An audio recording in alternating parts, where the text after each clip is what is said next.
সুপ্রিয় দর্শক, আপনাদের সবাইকে আমন্ত্রণ জানাচ্ছে এনটিভি নিয়মিত স্বাস্থ্য বিষয়ক আয়োজন স্বাস্থ্য প্রতিদিন এই অনুষ্ঠানে। দর্শক, আপনারা নিশ্চয়ই জানেন যে আমরা আমাদের স্বাস্থ্য প্রতিদিন অনুষ্ঠানের মাধ্যমে কিন্তু চেষ্টা করি স্বাস্থ্য বিষয়ক নানাবিধ সমস্যা, তার চিকিৎসা পদ্ধতি এবং এর সাথে আসলে লাইফস্টাইল মডিফিকেশন কতটুকু গুরুত্বপূর্ণ সেই বিষয়গুলো নিয়ে কিন্তু আমরা পরামর্শ দিয়ে থাকি এবং আলোচনা করে থাকি।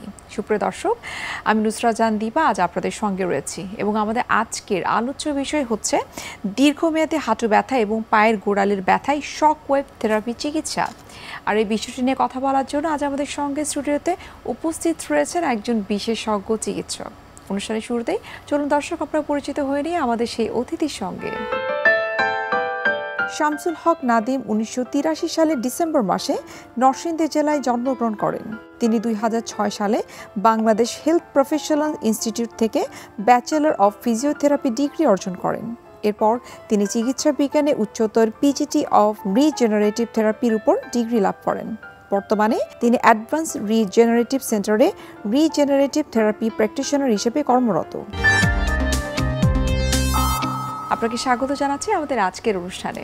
আপনাকেও ধন্যবাদ। দীর্ঘমেয়াদী হাঁটু ব্যথা, পায়ের গোড়ালির যে ব্যথায় শক ওয়েভ থেরাপি দিয়ে থাকে, সেটা নিয়ে আমরা বিস্তারিত জানার চেষ্টা করব। সো প্রথমেই জানতে চাই, এই যে দীর্ঘমেয়াদী হাঁটু ব্যথা বা পায়ের গোড়ালি ব্যথা, সেটি আসলে সাধারণত কেন হয়ে থাকে? দীর্ঘমেয়াদী ব্যথা আমরা অ্যাকচুয়ালি দীর্ঘমেয়াদী বলতে তখনই বুঝি যদি কোনো ব্যথা 3 থেকে 6 মাস বা তারও বেশি দিন হয়ে যায়, তখনই আমরা সেটাকে দীর্ঘমেয়াদী বলি।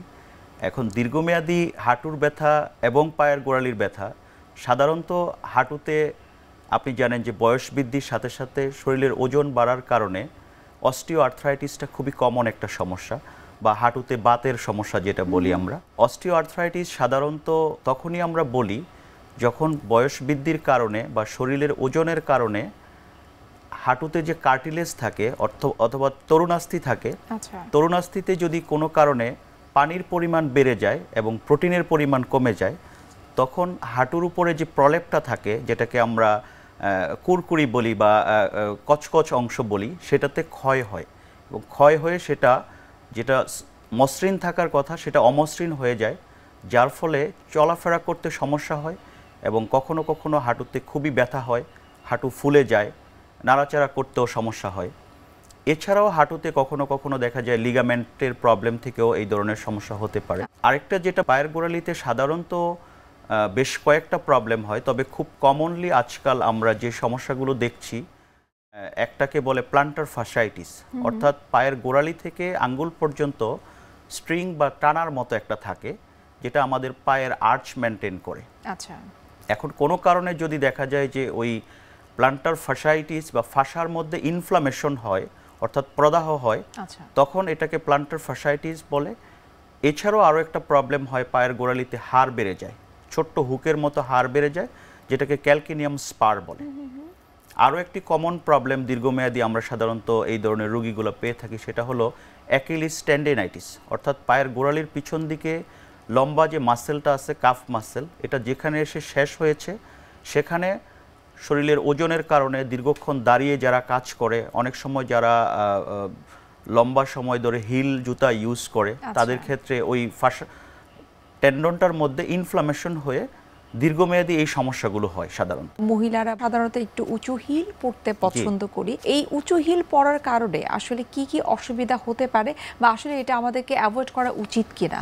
মহিলাদের ক্ষেত্রে বিশেষ করে যারা কর্পোরেটে যারা কাজ করছে বা প্রফেশনাল লাইফে যাদেরকে প্রচুর কাজ করতে হয়, তাদেরকে অনেক সময় বিউটিফিকেশনের জন্য হোক বা যে কোনো কারণে হোক তাদেরকে হিল ইউজ করতে হয়। এখন দেখা যায় কি ম্যাক্সিমাম যে হিলগুলো থাকে সেগুলোতে প্রপার বায়োমেকানিক্স মেনটেন করে তৈরি করা হয় না। যদি একজন মহিলা দীর্ঘক্ষণ ধরে এই ধরনের প্রপার বায়োমেকানিক্স মেনটেন করা ছাড়া জুতা ইউজ করে, তাহলে অনেক সময় তাদের পায়ের গোড়ালিতে এই যে কমন সমস্যাগুলোর কথা বললাম, এগুলো প্রায়ই হয়ে থাকে। এবং সেখান থেকে কখনো কখনো এমনও হয় দীর্ঘ সময় ধরে যারা হিল ইউজ করে তাদের ক্ষেত্রে কোমরে ব্যথাটাও খুবই কমন একটা প্রবলেম।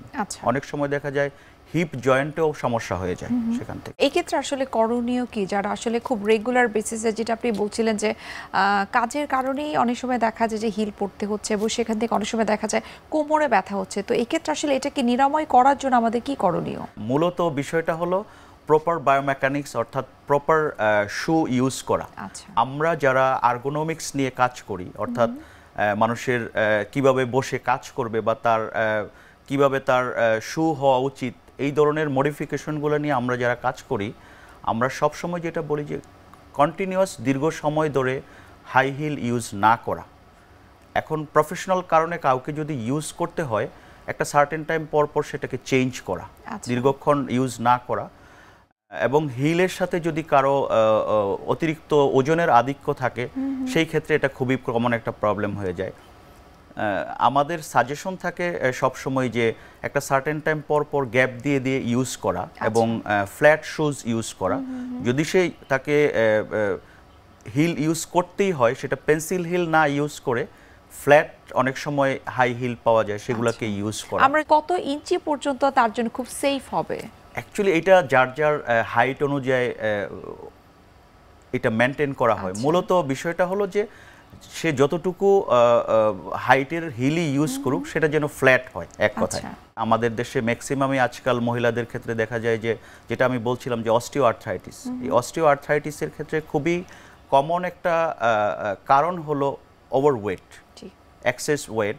যখন আপনার ধরুন আপনার বয়স যদি 50 বছর হয়, আপনার শরীরের ওজন যদি 100 কেজি হয়, এই 100 কেজি ওজন গত প্রায় 20 থেকে 30 বছর যাবৎ আপনার হাঁটু কন্টিনিউয়াসলি বেয়ার করছে। যার ফলে যেটা হয় যে এই কন্টিনিউয়াসলি হাঁটুর মধ্যে ওজন পড়তে পড়তে একটা সময় পরে যে তার আর্থ্রাইটিস হওয়ার সম্ভাবনা খুবই কমন থাকে।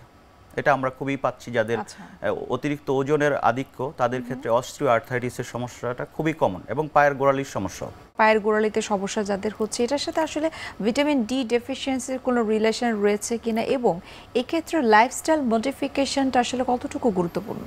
ভিটামিন ডি এর সম্পর্ক আছে। আজকাল বিশেষ করে আমরা খুবই দেখছি, বিশেষ করে মহিলাদের যারা একটু গড়ের মধ্যে থাকে ম্যাক্সিমাম সময়, তাদের ক্ষেত্রে ভিটামিন ডি এর ডেফিসিয়েন্সি হচ্ছে খুবই কমন, এবং বিশেষ করে বোরকা লেডি যারা, তাদের ক্ষেত্রে খুবই কমন আজকাল ভিটামিন ডি ডেফিসিয়েন্সি হচ্ছে।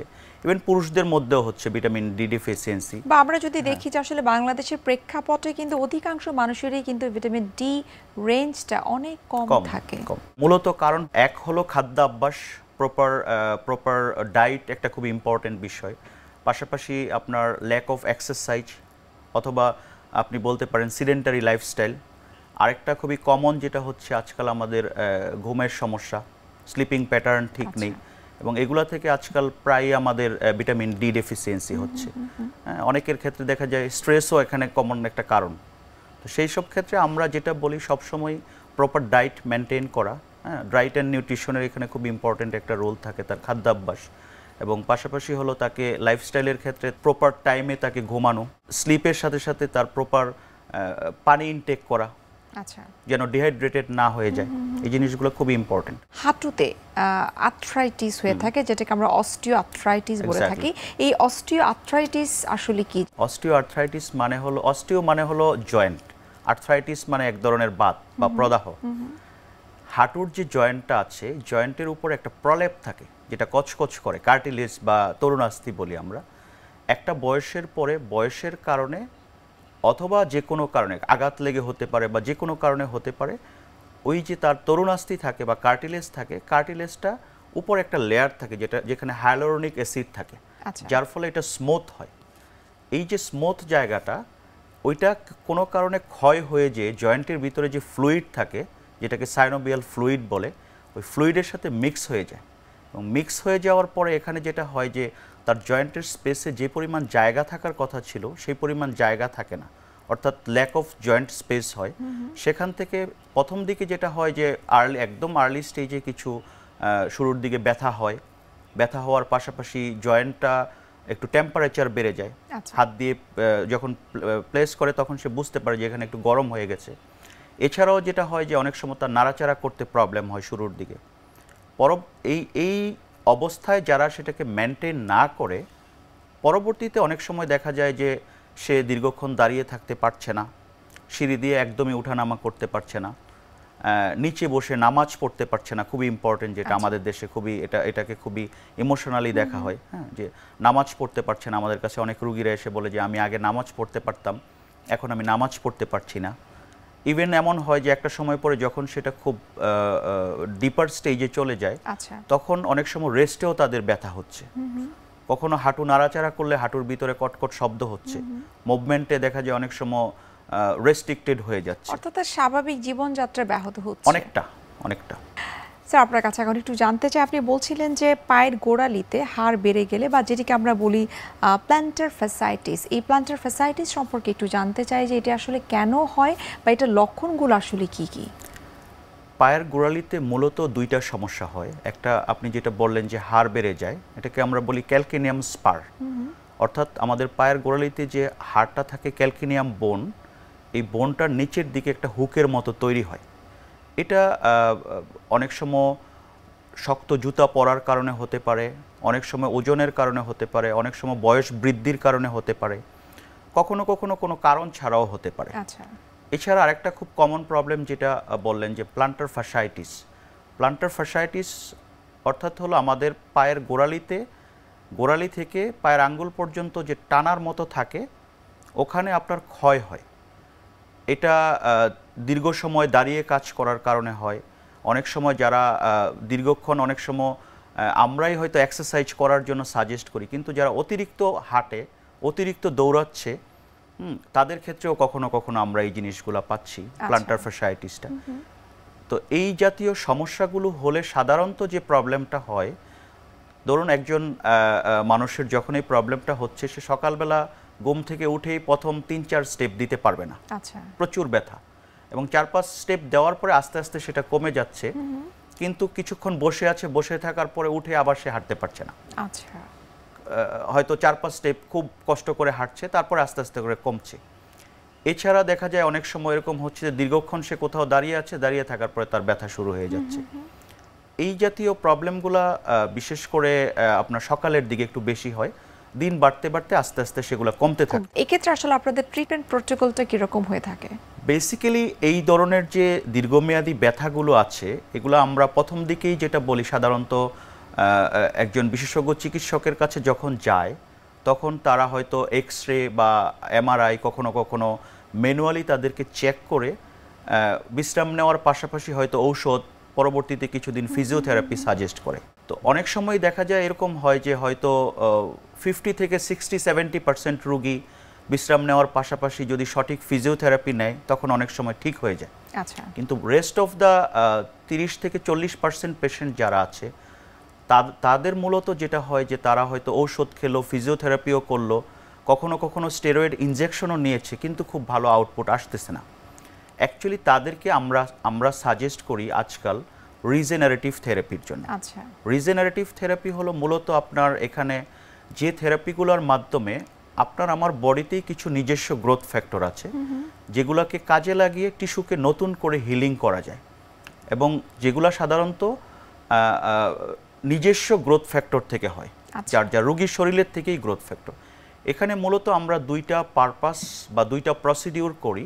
একটা হলো পিআরপি বলে, পিআরপি অর্থাৎ হলো প্লেটলেট রিচ প্লাজমা। পিআরপির মাধ্যমে রোগীর নিজের শরীর থেকে ব্লাড নিয়ে সেটাকে সেন্ট্রিফিউজিং করে হাইলি কনসেন্ট্রেটেড যে প্লাজমাটা থাকে, ওটা আমরা স্পেসিফিক ট্রিটমেন্ট এরিয়াতে ইনজেক্টেবল আকারে দিই। আচ্ছা, এক্ষেত্রে সর্বোচ্চ কয়টা পিআরপি আপনারা আসলে নিতে সাজেস্ট করে থাকেন? ইউজুয়ালি 2টা থেকে 3টা সেশন প্রয়োজন হয়, এবং 21 ডেজ বা 1 মাস পর পর। আচ্ছা, এবং এটার শুধু পিআরপিতেও খুব ভালো রেজাল্ট আসে না অনেক সময়, আপনি হয়তো শুনে থাকবেন। অ্যাকচুয়ালি এটার ট্রিটমেন্টটা হলো একটা কম্বিনেশন অফ থেরাপি। এখানে আমরা পিআরপির সাথে সাথে আরও কমনলি যেটা ইউজ করি আমাদের সেন্টারে মূলত, সেটা হলো আপনার ফোকাস শকওয়েভ থেরাপি। শকওয়েভ হলো এক ধরনের অভিঘাত তরঙ্গ বা একটা জল তরঙ্গ। অ্যাকচুয়ালি এটা প্রথম শুরু হয়েছে 1980-তে for breakdown the kidney stone. কিডনিতে যে পাথর হয়, ওটাকে কাটা ছাড়া ভাঙার জন্য শকওয়েভ প্রথম শুরু হয়েছে, এবং আর্লি 1990-র দিকে শকওয়েভটা শুরু হয় ব্যথার রোগীদের জন্য, যারা দীর্ঘমেয়াদী ব্যথায় ভুগছে, ঔষধ খাচ্ছে, ফিজিওথেরাপি করাচ্ছে, এমনকি স্টেরয়েড ইনজেকশন দিয়েও ভালো আউটপুট পাচ্ছে না। কিন্তু এই ধরনের সমস্যাগুলোর জন্য আসলে খুব সার্জারিও হয় না, বেসিক্যালি এগুলো নন সার্জিক্যালি ট্রিটমেন্ট করতে হয়। তখন এই শকওয়েভটা স্টার্ট হয়। আচ্ছা, এবং আজকাল আমরা এই ফোকাস শকওয়েভের মাধ্যমে, শকওয়েভ বেসিক্যালি শকওয়েভ আবার দুই রকমের, একটা হলো রেডিয়াল, একটা হলো ফোকাস। আচ্ছা, এই যে আপনি বললেন যে শক ওয়েভ থেরাপিটা 2 রকমের, সেটি সম্পর্কে আমরা আরেকটু বিস্তারিত জানবো, তবে তার আগে একটু আমরা দেখে নিচ্ছি আমাদের স্বাস্থ্য প্রতিদিনের নিয়মিত আয়োজন কি খাবেন কেন খাবেন এই সেগমেন্টটি। সুপ্রিয় দর্শক, আপনারা দেখছেন এনটিভি নিয়মিত স্বাস্থ্য বিষয়ক আয়োজন স্বাস্থ্য প্রতিদিন এই অনুষ্ঠানটি। এ পর্যায়ে আমরা দেখে নিচ্ছি বিভিন্ন খাদ্যের পুষ্টি গুণাগুণ নিয়ে আমাদের পুষ্টিবিদের পরামর্শ।